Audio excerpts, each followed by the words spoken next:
guys, welcome back to my channel. Today I will be doing a Q&A military edition. I've been receiving a lot of comments below asking questions and sometimes the same questions on different videos. So today I'm going to collect them all and answer them for you. So let's get started. So first question, did I have to attend a board, and if so, how was it? So yes, I did have to go to a board. I came off the streets into the military position. So yes, if you are going green to gold, I'm not sure what you guys have to do, so this is not for you, sweetheart. But for me, yes, I did have to do a board. And for the preparation, I know there was one guy around my area and we were going to, I believe, the Dallas board together, and our recruiters really, they were rough on us. So we had to do a lot of rehearsals a couple days prior to the actual board. Do the whole knocking, coming in, you know, sitting with your feet on the ground, like all the correct positions you're supposed to answer questions. And if we answer questions wrong, they would like kick us out and we had to start all over again.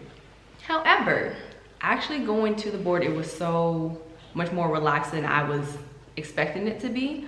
If you guys ever went to a job interview, that's basically what it is. They don't expect you to know military things because they know you are coming from a civilian life, you know?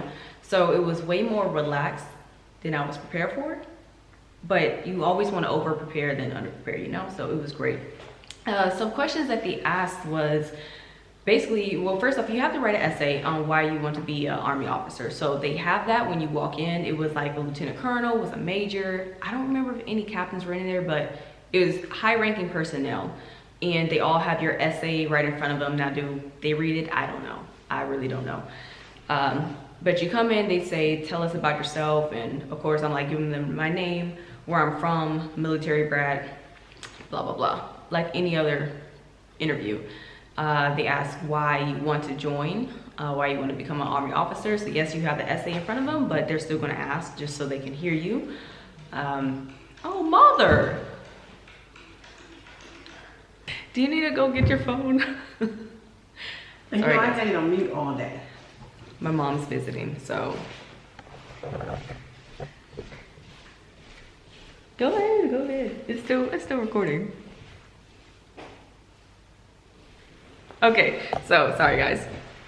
Yeah, so they were just asking normal questions about why I wanted to join, and they actually asked, are you physically fit? Like, are you having any basically struggles being physically fit? Because of course you have to do a lot in the Army, so it was literally nothing different than any other normal civilian interview that you're going to endure. However, I do want to say this. During the time I went was 2018, and the Army was taking an influx of officers. So everybody that was there, and I think it was about 7 or 8 of us, we all passed, like we all went to OCS. However, the following year, so 2019, I believe around spring or summertime, they were still holding boards, but nobody was passing because they took too many people in the previous year.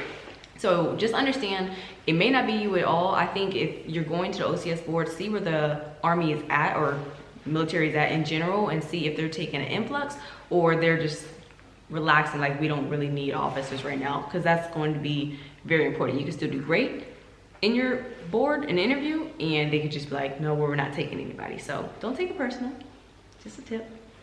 So next question, did OCS prepare me physically for the job, and how did I get physically fit in general? OCS does prepare you physically. However, I feel like I was physically prepared because basic is right before OCS. So even if you're a civilian, you're not used to working out, basic is going to get you right, so you can not be horrible in OCS. And honestly, when you get to real Army, you still PT, but I think TRADOC, so BOLC 2, OCS, and basic training all prepare you physically. Now, I've been getting a lot of questions about how to pass the running part of the test. Disclaimer, I have always been a decent runner. I've always had stamina, so I'm not one that falls back, but for those that actually struggle with it, I'll tell you this. What I do to help me, especially if I know I have a test coming up, about 2 weeks prior, and I don't want everyone to go for 2 weeks, like you should always be running, but what I do 2 weeks prior, the Army test is always 2-mile run, okay? So what you do is, if you know you have a test coming up or you need to prepare, run anything over 2 miles to start building your stamina, like weeks in advance. And I would say anywhere from 3 to 5 times a week, so your body gets accustomed to running long distance. Now, when you do that, when you take the test, you're just breezing through because you're so used to already running 4, 5 miles. Like your stamina is up there, right? So that 2 miles, like, whew, that's how I did it.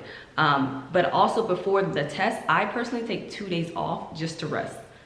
Because I noticed if I ran the day before and then I take the test the next day, it was actually worse than I ran prior because now my body just didn't get rest and I'm just pushing. Like, we're machines, you know, so you got to give yourself rest. So I take 2 days of doing absolutely nothing. I don't even do a push-up. I let my body rest and build. So on that test, it's like maxing out on everything. So just try it. Just always run more than what you're going to have to run in a test. Next question, do you get to have your cell phones throughout TRADOC? So basic, mostly no. Mostly no. I know we got our phones, how many times I get to call you? Like 3 times? Yeah, 3 times. Sorry, I'm talking to my mom. So I got my phone 3 times in basic, but it was only because you earned it. I think they did it by platoons or something. Like whoever had scored the highest PT stuff, like tests or PT scores, or I think it was you have to score like 290 and above. You get to have, I think, what, 10 minutes on your cell phone. So don't expect it, but we did get to have it because we earned it. Now, going to OCS, you do have your phones because you know, you're out of basic. It's a little more grown, we grownish. However, we weren't really on it as much. I can't speak for everyone, but we were so busy. I think I only checked my phone at night because you basically just leave it in your, what, your dorm room, I guess. I don't want to say barracks, it's not really like barracks, but you basically leave it in your room all day and then I can check it when we're done with activities. But really, it's not like you can have it during the day. You're so busy. And then by the time you get back to your room, you doggone tired. You just taking the, you know, you want to sleep. So OCS, yes. And of course, BOLC, yeah, BOLC is just, you got your phones whenever. Okay, can you attend school while going through TRADOC or your military career? Throughout TRADOC, I would say, I would just recommend no, don't, you know, I just say that because you're so busy. TRADOC, I don't feel like it's a good time to try to get a bachelor's or master's degree. I guess you already have your bachelor's because, got it. Okay, but no for a master's degree. However, when you get into the real Army and your career, I think that's up to you to judge. Basically, if you're in a up-tempo unit, it's doable. Just know that what you're getting yourself into. You know, after long hours, you still have to go home and do homework, and on your weekends, you're gonna do homework. Like, people do it. No. However, if you're in a slow tempo, like say you're working on, you're in a staff position that's slower tempo, you're not on missions as much, then yeah, go for it. It's really up to you to judge. I have had a friend who was a PL at the time and she got her master's. But it's, of course, sacrifice, like you're not about to be out here partying. But yeah, it's just really up to you. You make time for what's important. Last question I have here is, does BOLC and OCS train you for your job? So yes, TRADOC is going to train you, but understand is you're really just getting the fundamental basic understandings of what you're going to do. So basic, of course, is how you need to be a soldier. Like, you're learning the fundamentals, and OCS is the fundamentals of how to become an officer, how to lead, how to read compass, land nav, all that, right? So BOLC is more fine-tuned to what you're going to be doing. However, most of your learning is going to come on the job. It's just plain and simple. Like, you can only learn so much through TRADOC. When I first got to my unit, like my first 2 weeks, it was so hard to understand what everyone was saying because all the acronyms being thrown at you. So if you're not prior service and you're coming in as a civilian like me, it's gonna sound like a foreign language. So I've had people ask me questions, and humble yourself, because I'm just looking at them like, you see this? Break that down, sweetheart, break it. So make it plain, pastor, you feel me? So they would say like all these questions and throw acronyms in there, and I'm like, okay, I don't know what that is, so explain that to me. But while they're explaining that to me, they give me more acronyms. I'm like, okay, so now we really have to decipher this entire sentence. So just have patience. But yes, most of your training is just going to be when you're at your actual duty station. Get your feet wet. Well guys, that's all I have for this video. As usual, if you have any more questions, put them in the comment section below, and I will try to the best of my abilities to help you guys out. And until then, I will see you on the next vlog. Peace.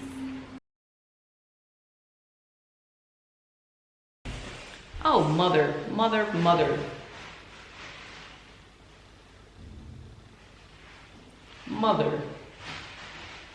Must you do that right now?